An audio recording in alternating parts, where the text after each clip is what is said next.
Hello everyone.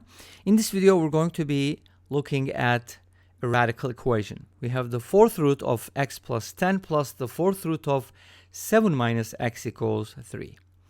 I know at this point you started guessing some answers, but the biggest question here is there only one solution? You could easily guess one of the solutions, I think, especially the positive one. But anyways, let's get into this. So first of all, when you get a radical equation, the general idea is to isolate one of the radicals and then square both sides, or whatever the power is, raise it to both sides. So in this case, I'm going to isolate fourth root of x plus 10 and write it as 3 minus the fourth root of 7 minus x. Now at this point, you could square both sides or you could raise both sides to the fourth power. I don't want to keep squaring it, so I'm going to go ahead and raise both sides to the fourth power. On the right hand side, we kind of have to deal with binomial theorem. Remember the coefficients 1, 4, 6, 4, 1 from Pascal's triangle. Anyways, the left hand side gives us x plus 10.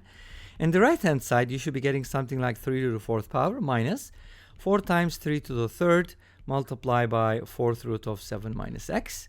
And then plus 6 times 3 squared multiplied by the fourth root of 7 minus x to the second power, and then minus 4 times dot dot dot dot dot. Yeah. Okay, so you're going to get a lot of interesting terms here. The fourth root of something, the fourth root of something squared, which is the square root of that, and then you're going to get something like fourth root of something cubed, which is going to turn into something to the power 3/4. So it's going to get ugly, and I don't even know if there's a way to clear all the radicals here.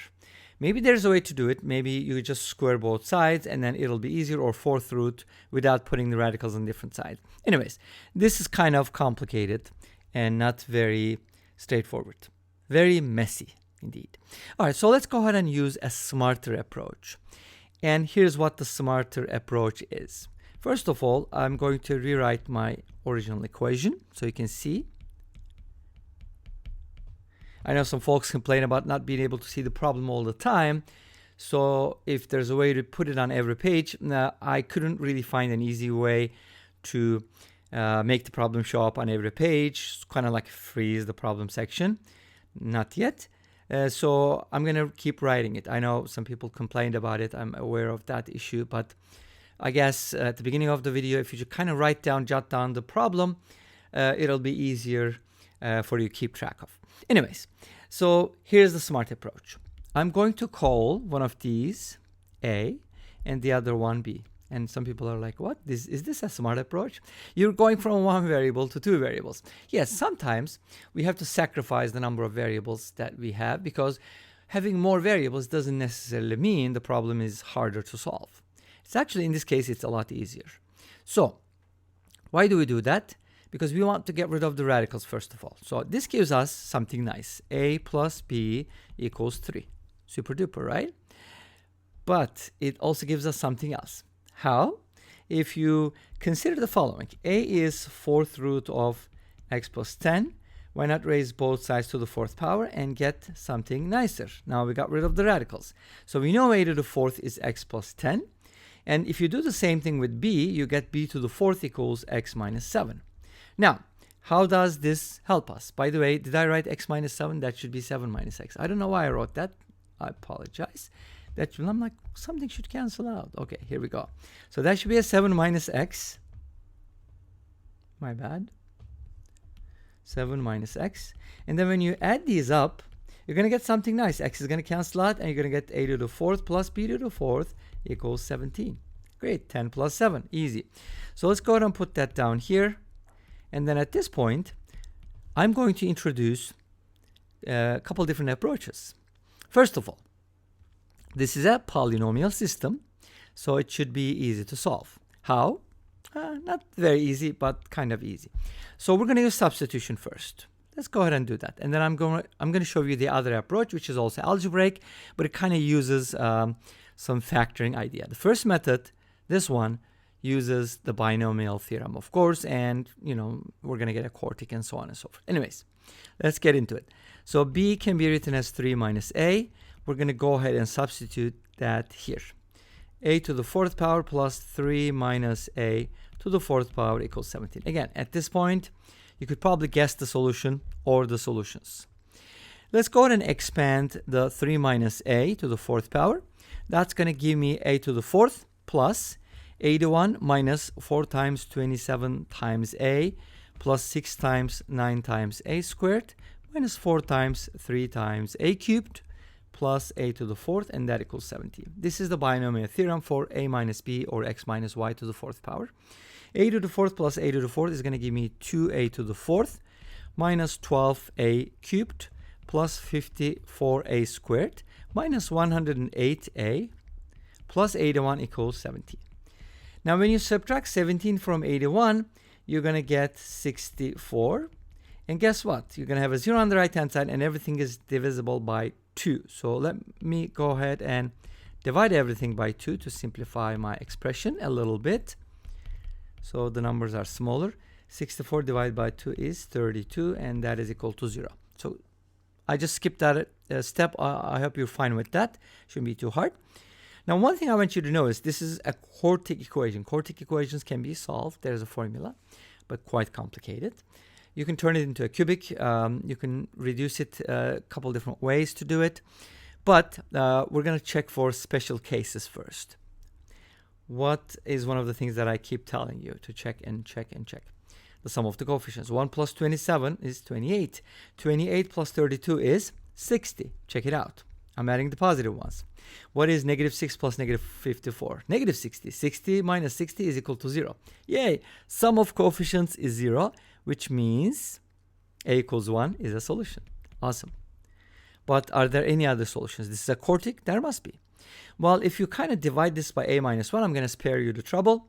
You'll notice that a equals 2 is another solution. Or you could use the factor theorem, or what is it called? Rational root theorem. Yes, that's what it is. Divisors of 32. There's quite a few. But definitely 2 is one of them because 2 is a power, or 32 is a power of 2.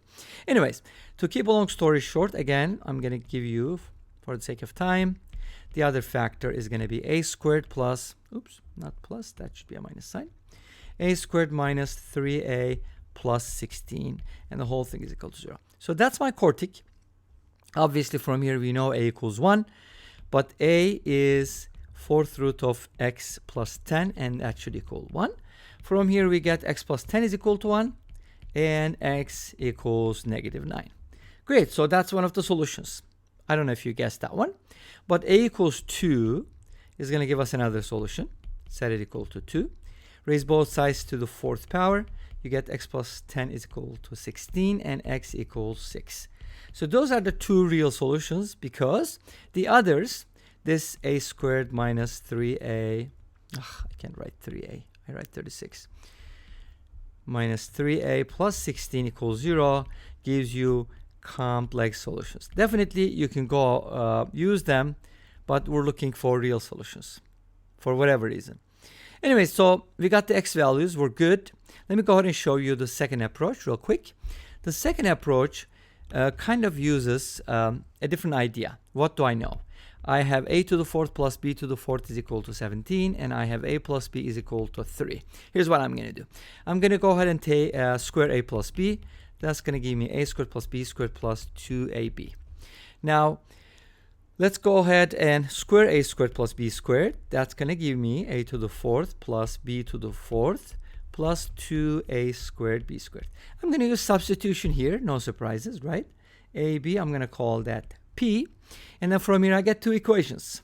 A plus b is 3, so 9 equals a squared plus b squared plus 2p. 2p or not 2p, that didn't work. And a squared plus b squared, I don't know what it is. But I'm just going to write it as, well, actually, I do know. From here, I can isolate a squared plus b squared. I can write it as 9 minus, oops, my 9 looks like a q. 9 minus 2p. And then I'm going to square this, right? And replace it with 9 minus 2p square. That's equal to a to the 4th plus b to the 4th, which is 17 plus 2p squared. Okay, so this kind of gives me a nice quadratic equation. Let's go ahead and expand it and solve, and we're going to get the value of p. So that's going to be 81 minus 1836, right? P plus 4p squared equals 17 plus 2p squared. And from here, you're going to get the p values, but let's go ahead and evaluate it real quick. 2p squared minus 36p. 81 minus 17 is again 64. We got that number again, but dividing by 2 gives us p squared minus 18p plus 32 is equal to 0. And this is factorable into p minus 2 and p minus 16, right? Easy. From here, p equals 2, but p is xy. If p is equal to 2, remember, p and q are related. We know that, what do we know? Okay, we know that p, okay, what am I talking about? Okay, so p is equal to ab, all right, so ab is equal to 2. I also know that a plus b is equal to 3.